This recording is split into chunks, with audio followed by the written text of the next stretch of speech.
Hello, this is Ed coming to you from San Antonio, Texas. We are looking at Wednesday here, July, let me see, is it the 8th, I believe? I just simply can't remember. Yes, it is the 8th. Okay, so real quick video tonight, at least I want to make it a short one, but thinking a lot more about my time at Christian school and Christian schools today. What should you look for? For me, it was a bittersweet experience. I will admit the school had good curriculum.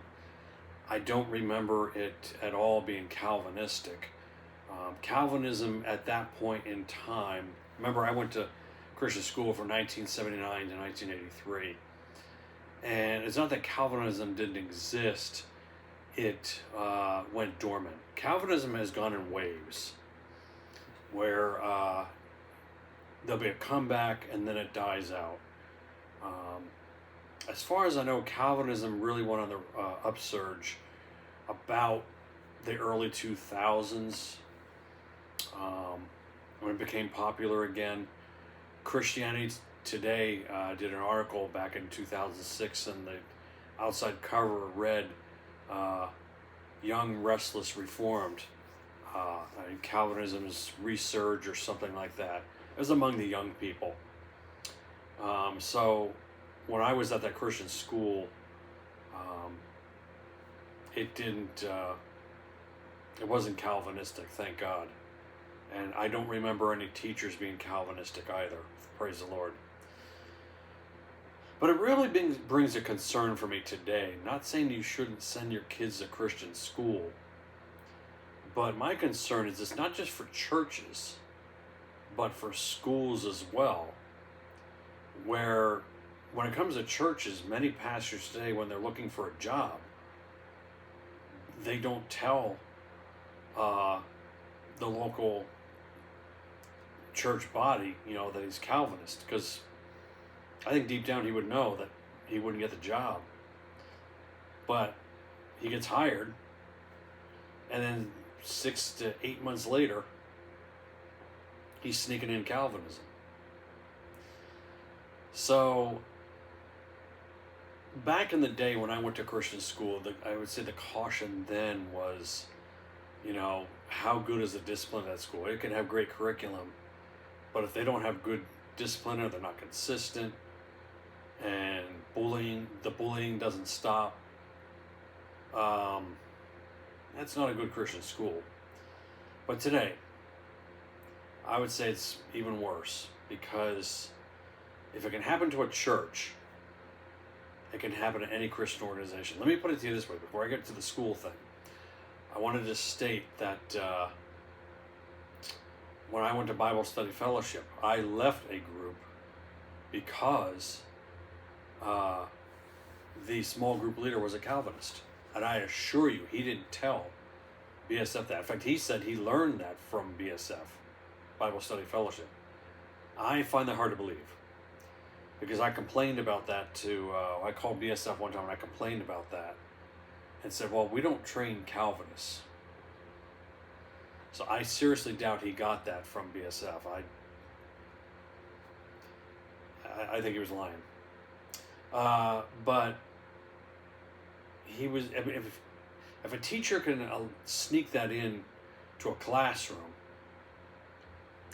what's to say that it couldn't happen to a Christian school? So there's even more of a caution today than when I went. Because the Bible does say that as we reach the time of the end, that the time would come when people would not put up with sound doctrine, but instead, have itching ears to what they want to hear. And that time is here. And who's to say that maybe the school's policy is we're not Calvinist, but you could have a teacher lying through his teeth saying, no, I'm not a Calvinist. And guess what? Right during the school year, he could be deceiving the students with his Calvinism.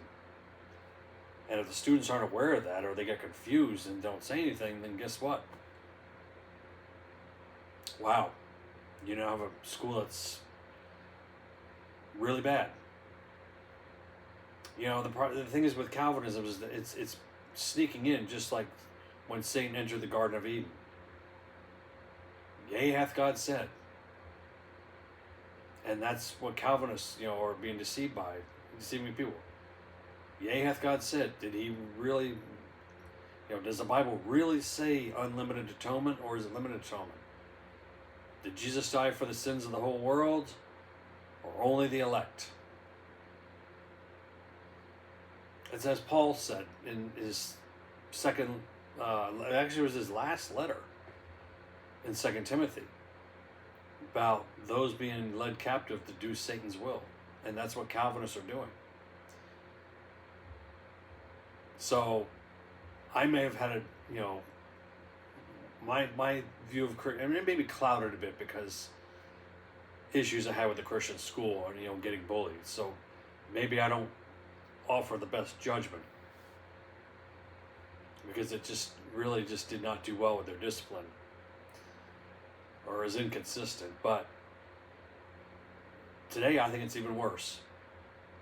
I'm not saying don't go to a Christian school, but parents, you better check out that curriculum. Know what your students are being taught. And maybe the school's policy. And for a school, let me tell you this, for the principal, you better have something in place. If you're not Calvinistic, you better put something in place about their beliefs. A statement of faith very similar to a church. You better put that in there and state, we're not Calvinists, we're Arminian. Because believe me, as I said earlier, if you have pastors who are lying through their teeth that they're not Calvinists, but they sneak in Calvinism, 6 to 8 months later after they're hired,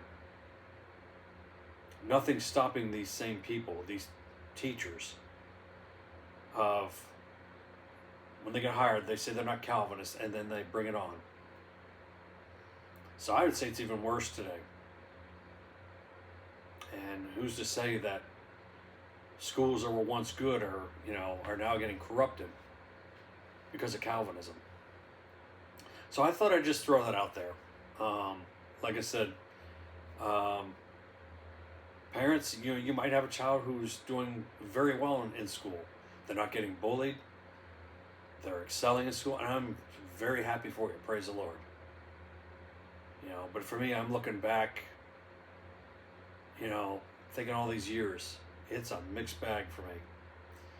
And like I said, I have to own the responsibility. I have to own up to it that, yeah, I had problems too. But it's almost like I went in a circle.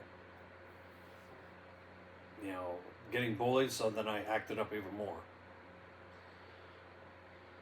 So, but that's a layer now. It's not just the bullying, but what if you have a teacher who's Calvinistic? Just a word of thought on that, folks. A lot more today at stake. Really pray about where to send your kid. And if you find out that teacher is Calvinistic, well, either do something to get that teacher fired, or pull your kid out of the school, or not your student, your kid out of school. Send him elsewhere. Because Calvinism is not the Bible. The God of Calvinism is not the God of the Bible. Y'all have a blessed night, okay?